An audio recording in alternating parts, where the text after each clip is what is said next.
बिहार की सियासत में एक बार फिर हलचल तेज है। तेज प्रताप यादव के एक सोशल मीडिया पोस्ट ने राजनीतिक गलियारों में एक नई तरह की चर्चा छेड़ दी है।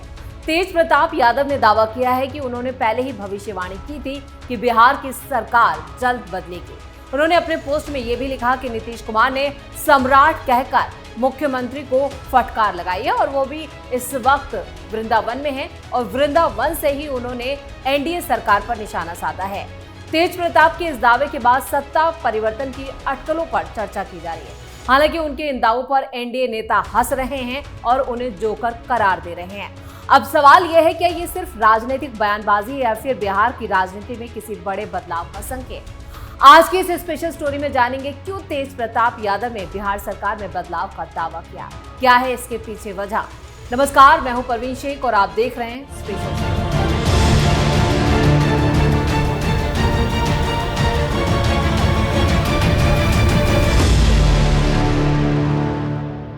बिहार की सियासत में कब कौन सा मोहरा पलट जाए इसका अंदाजा लगाना बड़े बड़े सियासी सूरमाओं के बस की बात नहीं है। इस बीच जनशक्ति जनता दल यानी जेजेडी के मुखिया और लालू प्रसाद यादव के बड़े बेटे तेज प्रताप यादव ने एक नया सियासी शिगुफा छोड़ दिया है। राजनीतिक हलकों में एक तरह से खलबली मचा दी है। वृंदावन की पावन भूमि से उन्होंने बिहार की मौजूदा एनडीए सरकार के जनाजे यानी कि ऐसी भविष्यवाणी की है जिसने पटना से लेकर दिल्ली तक के हुक्मरानों को सोचने पर मजबूर कर दिया है। ये पूरा घमासान शुक्रवार को मुख्यमंत्री सम्राट चौधरी के घर पर हुई एनडीए की बैठक के बाद शुरू हुआ। एक आला दर्जे की यह बैठक थी जिसके बाद कई तरह के कयास और कई खबरें निकलकर सामने आई। बैठक में जनता दल यूनाइटेड के राष्ट्रीय अध्यक्ष नीतीश कुमार भी मौजूद थे, जबकि एनडीए में शामिल नेताओं ने बैठक को कामयाब बताया। साथ ही इसे एनडीए की एकजुटता का बड़ा मैसेज भी माना जा रहा है। और खास करके हर एक जिला में जो समन्वय रहे एनडीए में, सिर्फ समन्वय पटना में नहीं रहे, जिला में भी या ब्लॉक में भी रहे। उसका देख रहे नतीजा कि चुनाव में भी पूरा एनडीए एक होकर चुनाव लड़ा और फीडबैक भी लेना उनके क्षेत्र में जो काम चल रहा है उसमें उनका कोई सुझाव है, कोई और बात है तो वो भी एक फीडबैक है कि कोई वहाँ पर क्या और होना चाहिए। आप लोग जानते हैं कि जमीनी फीडबैक से कोई योजना बनाने में भी काम आता है। और एक चर्चा जो है पूरा एक बिहार का एक सारे पार्टी के अध्यक्ष रहेंगे तो फर्स्ट हैंड इन्फॉर्मेशन भी जिला का रहता है उसमें। भरत तिवारी इनकाउंटर के बाद एनडीए में बिखराव, बंटवारे और बताया जा रहा था कि एनडीए में कई तरह के मतभेद उभर कर सामने आ रहे, लेकिन इस बैठक से इन सब का पटाक्षेप हो गया। लेकिन सिर्फ आरजेडी नेताओं ने जिस तरह से इस बैठक को लेकर बयानबाजी की है और अब तेज प्रताप यादव का जो ट्वीट सामने आया है उससे लगता है कि ये एक सोची समझी साजिश के तहत किया गया है। यानी बिहार की सम्राट सरकार को लगातार विपक्ष बदनाम कर रहा है। उसी कड़ी में अब तेज प्रताप यादव ने सम्राट चौधरी और बिहार की एनडीए सरकार पर निशाना साधा है। एनडीए नेताओं के इन बयानों के बाद साफ है कि बिहार में सम्राट चौधरी के नेतृत्व में सरकार बिल्कुल सही ट्रैक पर है और विपक्ष इसको लेकर अफवाहें फैला रहा है। वहीं तेज प्रताप यादव ने सोशल मीडिया पर पोस्ट के जरिए दावा किया कि जो बंद कमरे की मुलाकात थी उसमें कुछ भी ठीक नहीं चल रहा और ये बंद कमरे में हुई मुलाकात इसी ओर इशारा कर रही है। उनके मुताबिक पूर्व मुख्यमंत्री नीतीश कुमार ने मौजूदा सीएम सम्राट चौधरी को सरेआम सम्राट कहकर कड़ी फटकार लगाई है। एनडीए कुनबे में आपसी मनमुटाव और साजिशों का दौर चरम पर है। उन्होंने एक्स पर लिखा कि बिहार में बहुत जल्दी सरकार गिरने वाली है और नीतीश कुमार ने सम्राट कहकर मुख्यमंत्री को फटकार लगाई है। ये मैंने आपको कहा था, भविष्यवाणी की थी और मैं वृंदावन में हूँ। बहुत जल्दी बिहार में जो सरकार है बदल जाएगी। अब तेज प्रताप यादव ने वृंदावन से साफ लफ्जों में कहा, ये मैंने पहले ही कहा था और आज फिर भविष्यवाणी कर रहा हूँ कि बिहार की ये बैसाखी वाली सरकार बहुत जल्द धराशायी होने वाली है और जो सूबे की सत्ता है वो बदलने जा रही है। हालांकि इस तीखे हमले और इल्जामबाजी पर अभी तक एनडीए या जेडीयू के किसी बड़े नेता की तरफ से कोई आधिकारिक या पलटवार या सफाई सामने नहीं आई है, लेकिन कुछ नेता इस पोस्ट पर हंस जरूर रहे हैं।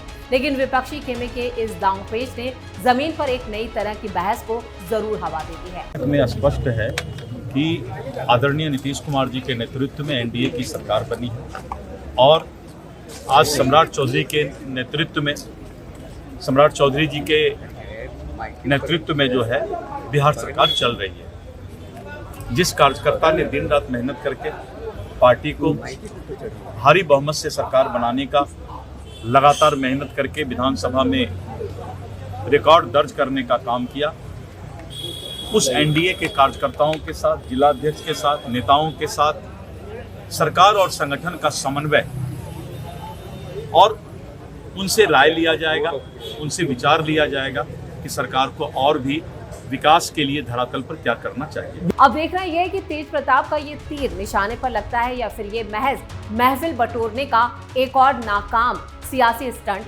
साबित होता है। तेज प्रताप यादव अक्सर मीडिया में बने रहने के लिए इस तरह के पोस्ट और ट्वीट करते रहते हैं। तेज प्रताप और प्रशांत किशोर की मीटिंग। अभी हाल ही में तेज प्रताप ने बिहार के राजनीतिक गलियारों में प्रशांत किशोर के साथ अपनी मीटिंग को लेकर भी खलबली मचाने का दावा किया था। तेज प्रताप यादव ने चुनावी रणनीतिकार से नेता बने प्रशांत किशोर से मुलाकात की थी और इस मुलाकात ने राजनीतिक गठबंधनों के बीच एक नई चर्चा को जन्म दिया था। तेज प्रताप यादव ने खुद सोशल मीडिया प्लेटफॉर्म एक्स पर इस मुलाकात की पुष्टि की थी और इसका वीडियो भी साझा किया था और इसे सिर्फ एक औपचारिक मुलाकात मानने से इनकार कर दिया था। वहीं जो राजनीति के जानकार हैं वो बिहार की भविष्य की राजनीति में किसी बड़े बदलाव की आहट के रूप में इसे नहीं देख रहे थे। उन्हें मालूम था कि ये सिर्फ तेज प्रताप यादव का एक सियासी स्टंट है, लेकिन ये बदलाव की बात हवा हवाई भी हो गई। तेज प्रताप यादव ने अक्सर सोशल मीडिया पर अपने पोस्ट से राजनीति में अपनी मौजूदगी दर्ज कराने की कोशिश की है और इसे उससे ही जोड़कर देखा गया। उनके साथ कई विवाद जुड़े हैं, चाहे फिर उनके भाई के साथ विवाद हो, परिवार के साथ विवाद हो या उनके पिता के साथ विवाद हो। बिहार की राजनीति में अक्सर तेज प्रताप यादव एक बड़े जोकर बनकर ही उभरे हैं। तेज प्रताप ने प्रशांत किशोर के साथ अपनी बातचीत का मुख्य केंद्र जनहित और भविष्य की राजनीति बताया था। तेज प्रताप के मुताबिक ये बातचीत सिर्फ शिष्टाचार तक सीमित नहीं थी, बल्कि इसमें उन गंभीर मुद्दों पर चर्चा की गई थी जो आने वाले वक्त में बिहार की सियासत का रुख मोड़ने की क्षमता रखते हैं। प्रशांत किशोर से मुलाकात के बाद तेज प्रताप ने सोशल मीडिया एक्स पर फिर एक लंबा चौड़ा पोस्ट लिखा था। उन्होंने लिखा था, आज का दिन राजनीतिक दृष्टि से काफी महत्वपूर्ण रहा। मेरी मुलाकात प्रशांत किशोर जी से हुई, जहां हमने जनहित और भविष्य की राजनीति को लेकर गहन चर्चा की। इस दौरान जनता की अपेक्षाओं और बदलते राजनीतिक समीकरणों पर विस्तार से बात की गई। ये मुलाकात सिर्फ औपचारिक नहीं थी, बल्कि इसमें कई ऐसे मुद्दों पर विचार विमर्श हुआ जो आने वाले वक्त में राजनीति की दिशा तय कर सकते हैं। मैं तेज प्रताप यादव इस संवाद को अपने राजनीतिक जीवन के एक महत्वपूर्ण अनुभव के रूप में देखता हूं, जहां सकारात्मक सोच और जनसेवा की भावना के साथ आगे बढ़ने का संकल्प और भी मजबूत हुआ। जबकि इस मुलाकात को लेकर बिहार की सियासत में कुछ गहमागहमी जरूर हुई, लेकिन जिस तरह से एनडीए सरकार की तरफ से इस पर अपना पक्ष रखा गया, उससे साफ हो जाता है कि दो जोकर मिलकर एक बड़ा दावा कर रहे थे जो आने वाले वक्त में पूरी तरह से धराशायी हुआ। यानी तेज प्रताप यादव सिर्फ हंसी का पात्र बन जाते हैं और पीके के साथ उनकी इस मुलाकात पर प्रशांत किशोर की खामोशी बता रही थी कि वो खुद तेज प्रताप यादव को ज्यादा गंभीरता से नहीं लेते। आरजेडी में बदलते सियासी समीकरण। आमतौर पर दो विरोधी नेता जब मिलते हैं तो औपचारिक या शिष्टाचार इसे बताते हैं, मगर तेज प्रताप यादव ने महज औपचारिक मुलाकात ही इसे नहीं बताया। उन्होंने कहा कि इस दौरान राज्य के मौजूदा हालात और जनता की बदलती अपेक्षाओं पर ही विचार विमर्श हुआ। तेज प्रताप ने यह भी लिखा कि उन्होंने बदलते राजनीतिक समीकरणों पर विस्तार से बात किया और इस चर्चा के बाद ये कयास लगाए गए कि क्या तेज प्रताप अपनी नई राजनीतिक राह तलाश रहे हैं या ये मुलाकात विपक्षी खेमे में किसी नई रणनीति का हिस्सा है। अनुशासनहीनता के कारण ही पिता लालू प्रसाद यादव ने उन्हें आरजेडी से निष्कासित किया। तेज प्रताप यादव ने जनशक्ति जनता दल बनाया, चुनावों में अपनी किस्मत आजमाई, वो अलग बात है कि उनका खाता तक नहीं खुला। वो अक्सर तेजस्वी यादव के कामकाज और आरजेडी की स्थिति पर तीखे सवाल उठाते रहते हैं। हालांकि हालिया घटनाक्रम पारिवारिक रिश्तों में नरमी का संकेत भी उन्होंने दिया, जब तेज प्रताप यादव लालू के जन्मदिन और उनके जो दही चूड़ा भोज था उसमें लालू यादव की मौजूदगी ने सियासी जानकारों को ये सोचने पर मजबूर कर दिया कि अब पिता बेटे के बीच कड़वाहट कम हो गई है और वो फिर से आरजेडी में शामिल होंगे। इस तरह के कयास भी लगाए। अक्सर वो इस तरह की स्टंटबाजी करते रहते हैं जिससे अलग अलग तरह के कयास लगते रहते हैं।